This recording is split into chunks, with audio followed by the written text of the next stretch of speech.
আমাদের ভাই আব্দুল্লাহ মাহমুদের নামে একটি বিভ্রান্তিমূলক ফটো কার্ড ছড়ানো হয়েছে।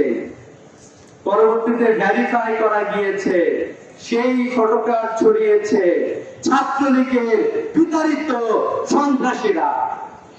আমরা এটাও দেখছি এই ছাত্রলীগের বিতাড়িত সন্ত্রাসীদের ফটো কার্ড ছাত্র দলের নেতৃবৃন্দ শেয়ার দিয়েছেন।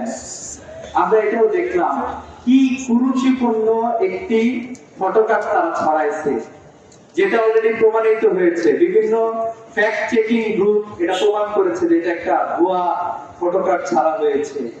আমরা এখনো দেখতে পাচ্ছি এই ধরনের কুরুচিপূর্ণ ফটো কার্ড এখনো ছাত্র দলের অসংখ্য নেতাকর্মীর প্রোফাইলে ঘুরে বেড়াচ্ছে। আমরা মনে করি যে আপনারা হলেন, আপনাদের প্রতি বলার মতো ভাষা আমাদের নাই। এরকম নোংরা ফটো কার্ড যাদের প্রোফাইলে থাকতে পারে তাদের ব্যক্তিত্ব নিয়ে আমাদের প্রশ্ন ওঠে। সম্মানিত উপস্থিতি, আমরা লক্ষ্য করেছি এই ঢাকা বিশ্ববিদ্যালয়ে যে সকল শিক্ষার্থীদের মধ্যে কিছু শিক্ষার্থী যারা বিগত 16 বছরে এই বিশ্ববিদ্যালয়ে গণতান্ত্রিক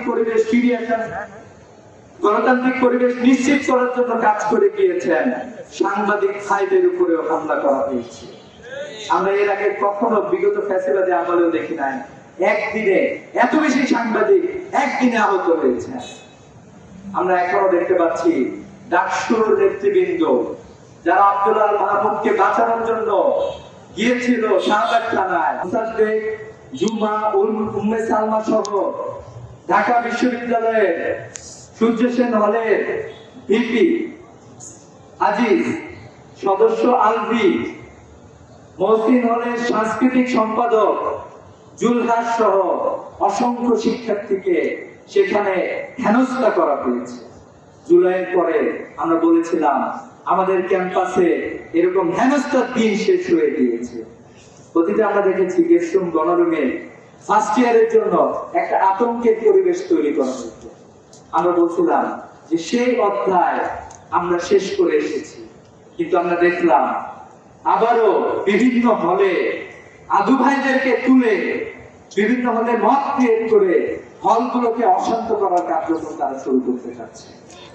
ইসলামী ছাত্র শিবিরের নেতৃবৃন্দ, ডাকসুর নেতৃবৃন্দ অলরেডি বলেছে ইসলামী ছাত্র শিবির থাকতে সাধারণ শিক্ষার্থীদের উপরে একটি আঘাত আসলে ইসলামী ছাত্র শিবির তার বিরুদ্ধে শক্ত প্রতিরোধ করে তুলবে।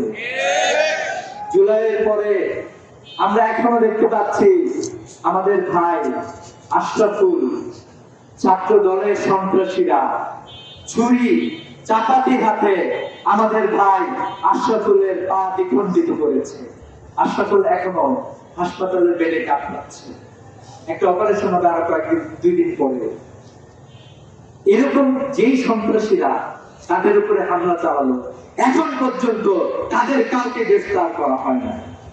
আমি ছাত্র দলের ঢাকা বিশ্ববিদ্যালয়ের সভাপতির নেতৃত্বে আমরা দেখেছি শাহবাগ থানায় হামলা করা হয়েছে। বিএনপি সহ তারেক রহমানকে বলতে চাই অনতিবিলম্বে এই হামলাকারীদের বিরুদ্ধে আপনারা ব্যবস্থা গ্রহণ করুন। আজকে ছাত্র দলের সভাপতি সহ সেক্রেটারি তারা মাফ চেয়েছেন যে বিশ্ববিদ্যালয়ের কিছু শিক্ষার্থীর উপরে তারা মব ক্রিয়েট করেছেন। আমরা বলবো আপনারা অনতিবিলম্বে আপনারা আপনাদের এই ধরনের কার্যক্রম পরিত্যাগ করুন। ইসলামী ছাত্র শিবিরের সাথে আলোচনায় আগ্রহ পেশ করেছেন আপনারা। আমরা বলতে চাই বাংলাদেশের শিক্ষা প্রতিষ্ঠানের স্বার্থে, শিক্ষার্থীদের স্বার্থে, আমাদের প্রজন্মের স্বার্থে ইসলামী ছাত্র শিবির যে কোনো সময় সংলাপে বসতে প্রস্তুত আছে। ইসলামী ছাত্র শিবির সবাইকে আহ্বান জানায়, আসেন, আমরা তো সেই প্রজন্ম যাদের হাত ধরে জুলাই বিপ্লব সংঘটিত হয়েছে, ছাত্রদের নেতৃত্বে জুলাই বিপ্লব হয়েছে, মুরব্বীরা এসে বিপ্লবে অংশগ্রহণ করেছে। আমরা তো সেই প্রজন্ম, আমরা তো জাতিকে পথ দেখানোর কথা।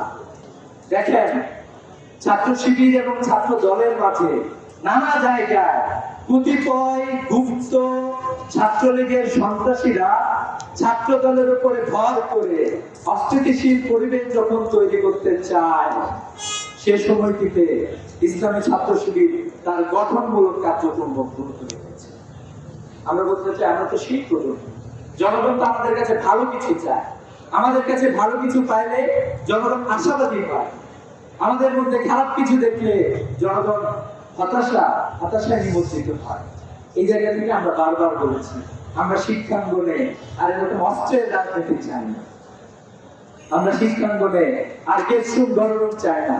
আমরা শিক্ষাঙ্গনে আর কোনো ভাই পলিটিক্স চাই না।